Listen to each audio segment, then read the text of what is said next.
Ang bahaging ito ay hatid sa inyo ng Republika ng TM. Mas buo ang araw mo. Patungo sa larong Ang nakaraan sa TM Republika Battle Season 2. Mula sa pinakamalaking isla ng bansa, dumayo mula sa iba't ibang sulok ng Mindanao ang mga astig freestyle from the South. At dala ang kanilang kulay ng kultura at kakaibang kwento sa pagrarap. Dinaig pa nila ang Philippine Eagle sa pagpapakitang gilas. At mula sa 10 napili para sa huling laban, 5 ang hindi nagpatinag sa laglagan. Kaya nga chocolate ang pinili ko dahil maraming vitamins.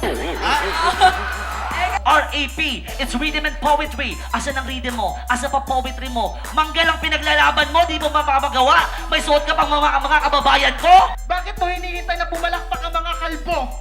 Umaasa ka ba na may buboto pa sa iyo? Ang pinakamasarap na itlog ang itlog ko. Lata-lata yung itlog mo, basa-basa yung itlog mo. At ang pinakamalupit, isang babae ang pasok sa ating 5 freestylers na lalaban sa Grand Finals. Ewan ko, pero ito lang masasabi ko, wala akong pake sa cellphone mo, saksak mo sa baka mo!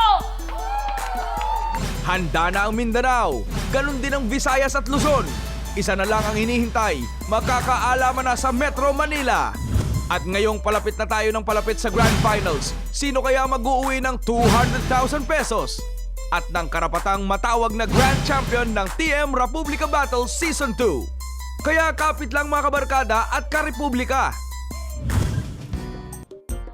Lumalampas kay sa The Voice, hindi lumalampas ang ikot. Sorry. Oy, speaking of The Voice, nabanggit mo yan, Jeff, ha? Dito naman sa TM Republika Battle Season 2, ang hinahanap natin ang The Swag at The Astig.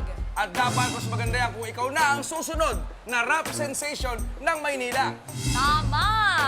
Naikot na po namin ang Luzon, Visayas at Mindanao. Nagbabalik naman kami dito sa Maynila para hanapin ang mga pinaka-astig na freestylers. Correct. Mga kabarkada, nandito po tayo ngayon, kaming dalawa ni Chacha, sa B-Side Collective sa Makati, dito sa Malugay, kung saan mas pinalakas pa ang hip-hop scene sa pamamagitan ng freestyle rap at sunugan. Kaya naman ano bang hinihintay natin? Simulan na po natin ang pinakamalupit at pinaka-astig na rap battle in national TV.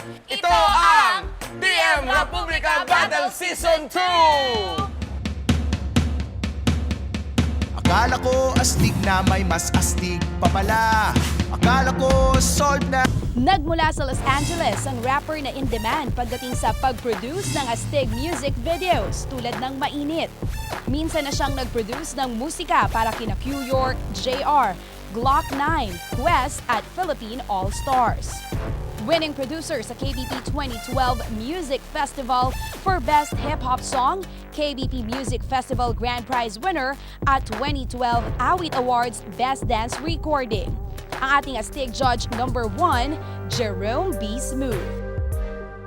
Minsan na siyang kinilala bilang Joaquin Bordado sa mundo ng Pinoy rap. Representative ng Pilipinas sa Asian Hip Hop sa Thailand. Most Promising Rap Artist sa Asia. At nanalo as Best Rap Artist sa Asian Voice Independent Music Awards. Ang makatang mandirigma na may album ngayon na Black Katipunero, ang astig judge number 2, Decoy. Nagmula naman sa Brooklyn, New York, siya ang rapper sa likod ng hip-hop documentary na Sunugan.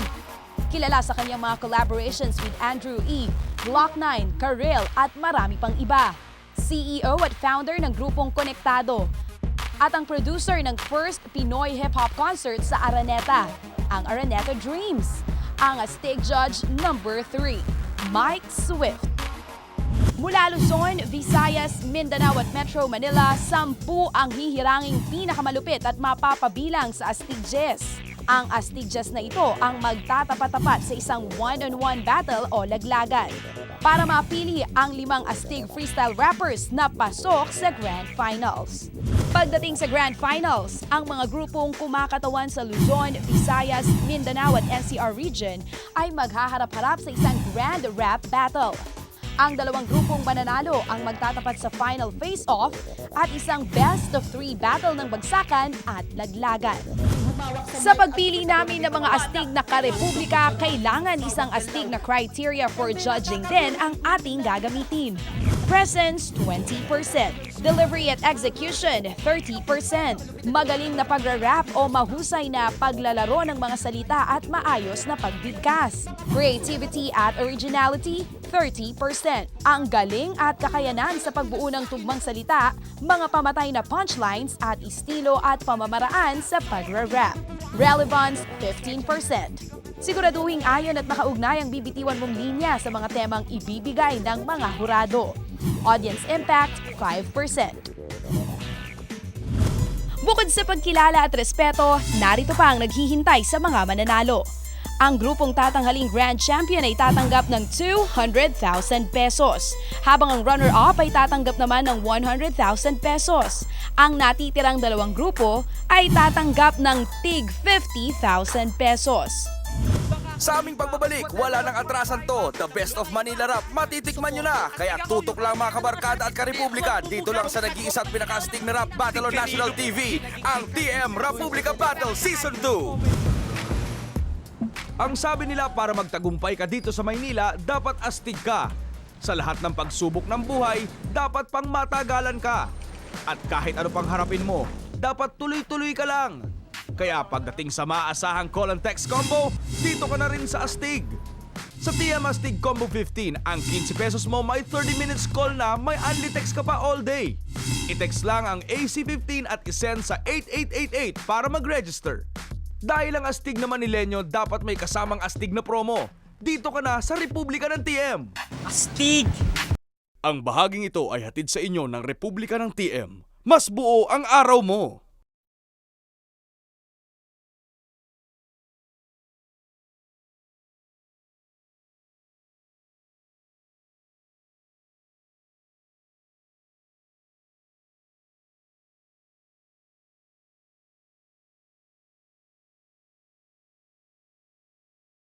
Ang bahaging ito ay hatid sa inyo ng Republika ng TM. Mas buo ang araw mo.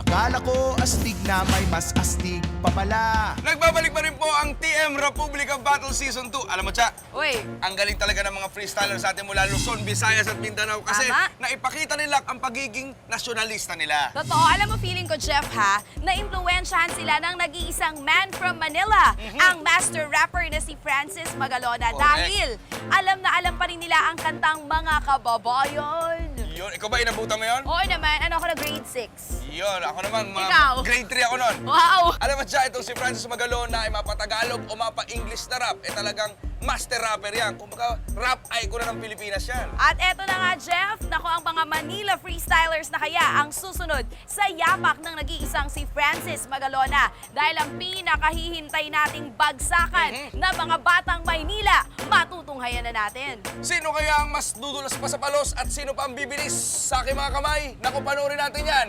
Load VTR! Ang unang nag-audition para sa Metro Manila, malupit sa hirit, parang doktor pa kung magpayo. Ang laseng, baka ka magkaroon ng almoranas, bituka mo sa pet unti-unting lumalabas. Kaya ikaw, Cha, tigil-tigilan mo na yung paglalasing. Huwag kang manggigil, hindi naman ako teddy bear. Galangin mo ako para i-treat kita ng pair. Ako'y astig. Alam ko tapos na ang Father's Day, pero meron tayong mga proud daddies dito. Mukhang hindi #1 rapper ang habol, kundi maging #1 tatay. Kahit na ilang ulit pa akong magtinda ng basahan sa kalye, ito ang aking opisina. Para ba musika ng mga jeep sa akin ay busina? Kahit na ilang oras, 3:00 ng umaga na gumigising na. Para sa pamilya ko, para may makain na. Di nakakaramdam ng pagod sa katawan, kahit buo maghapon kumaid sa daan. Sabihin mo sa akin kung ako'y tunay na astig. Sabihin mo sa akin kung ika'y bumibilib.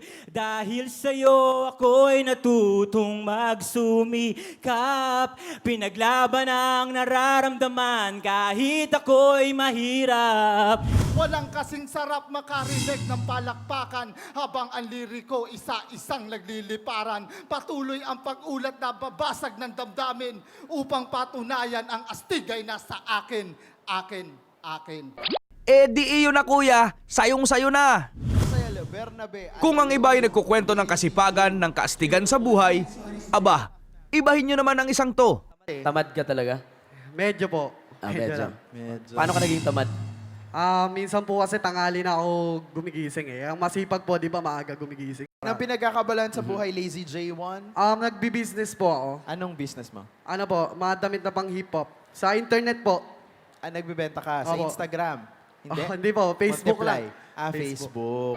Ayun naman pala eh, pa-business-business na lang si J1. Ang tanong, kumita ka kaya dito? Teka lang muna pare, huwag ka sa akin mainis. Sapagkat ang mga letra ko hindi nagbimites. Kahit masabihan pa na ako ay lumalabis, mga letra kong ginamit ay kwaderno at ang lapis. At sinabi mo sa akin na ikaw ay malupet. Ba't di mo kayo subukan na ikaw ay dumikit? Para malaman mo na hindi to pilipit. Kailangan sigurong lakasan ng baybay para magising init ng bulkan sa albay. Ako ang kasangkapan, ako ang instrumento, magiging dakilan ng pagsabog si Sherto. Itong utak itatak. Sir, nawawala ako.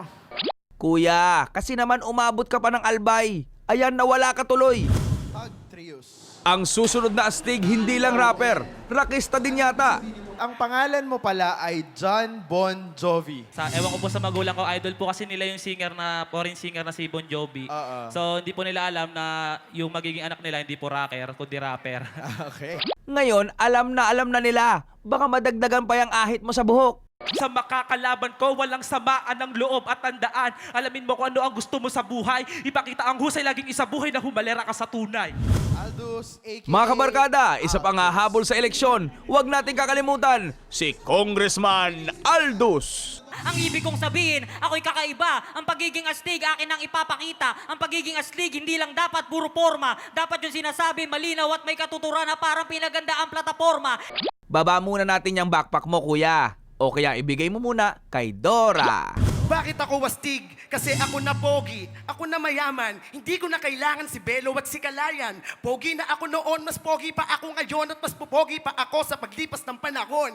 Di naman po ako gaanong malupit. Dahil lang ang pantalon at 3x4 lang ang gupit. 14 ang GF, 500 ang text page. Kasing lawak ng MOA, inupahan ko na bed space. Pwede ka bang makilala, Miss Katya, I'm Ace? Yung pangit na may 10 million pesos sa MySpace. Kasi ako'y nice face, may kondo sa QC. May ngiping maputi kasi hindi nagyoyosi.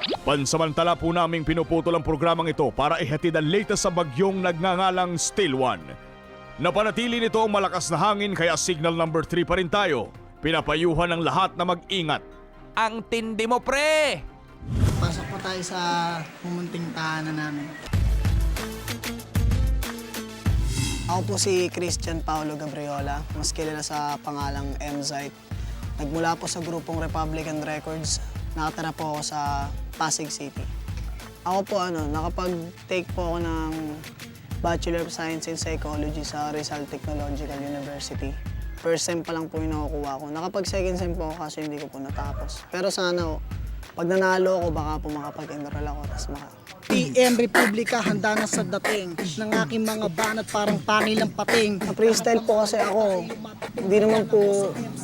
May mga iba't ibang klase po kasi ng freestyler. Ako, sanay ako sa walang mure. Kasi po lumalaban ako sa mga freestyle battle na kadalasan ino-organize ng mga SK, may mga nanonood na bata. Kaya sa mga bara-barangay, talagang pinagbabawal din nila yung mura. Dati po kasi, napakaliit lang. Kumbaga, kami mga rapper dati, hindi kami pinapansin ng mga tao. Kumbaga, pag rapper ka, parang ang tingin sa'yo, magulong tao, yung tipong pwede kang magwala kung anong oras mo gusto, yung walang patutunguhan. Kaya ngayon medyo umaangat na, nakikilala na, tinatangkilik na ng TV. Mas mas parang ginanahan na lahat ng rappers na tago. Pero ngayon meron ng chance, kaya ang dami na ngayon sumusunggab ng chance na yun. Yung tipong siguro masasabi ko lang advantage ko, sanay na ako sa experience po. Kasi nakita ko sanay ako sa mga mag-perform sa harap ng maraming tao. Kasi dati nagpe-perform na rin kami. Lumalaban na ako sa harap ng maraming tao. Ito ang Republican, ang imperyo ng mga tunay na poetikong batak na sa digmaan ng patunay ko ay kabi-kabilang pananakop ng mga damdamin gamit ng mga tulang pahaging at palipad hangin. Ang pagrarap, katulad nga nung iba sinasabi nila, buhay na nila. Baga, parte na ng buhay. Ako simula nung bata, may nahilig na ako sa rap. Nag-rap na rin ako. Pero sa akin, umaasa ako balang araw. Hindi lang siya mananatiling libangan. Ako si M-Site, tatanda na ako makipag-astigan sa TM Republica Battle Season 2. Abangan nyo ako. Dito lahat ay patas sa pagtingin pati na sa pagtrato. Kumupas man mahalaga pa rin parang litrato. Lahat nakikisama na para bang kandidato. Walang puwang sa puso ang pagpapakitang tao. Suporta lang, balang araw ay aangat. At ang pangalan mong dala ay siyang pangalan ng lahat. Kapag may pagkakataon sumunggab ka at kumagat, makakamit mo din ang hinahangad mong pamagat. Di kailangang magmadali. Marami ang sagabal. Ang pag-angkas di ba't mas madali kapag mabagal? Mabigo ka man paminsan-minsan ay huwag kang umangal. Ang mga kabiguan kalaunan ay pangaral. Walang taong perpekto, yan ang katotohanan. Maliban na lamang kung perpekto ang iyong pangalan. Halika na't sumama sa maayos na larangan kung saan may bunga ang lahat ng pinaghihirapan.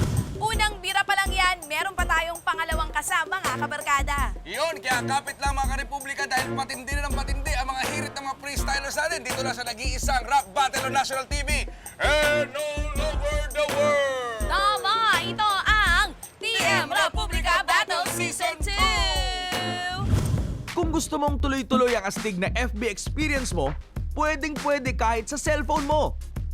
Dahil ang TM may astig FB15 para sa'yo. Sa 15 pesos mo, meron ka ng unlimited Facebook for 2 days. I-text lang ang astig FB15 to 8888 para tuloy-tuloy lang ang post, like at share mo with your kabarkada at ka-Republika.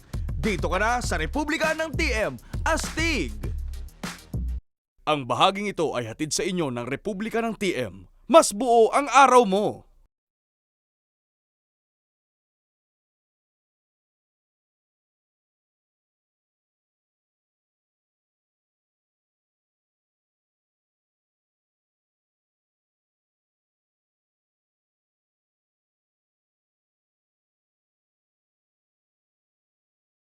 Ang bahaging ito ay hatid sa inyo ng Republika ng TM. Mas buo ang araw mo!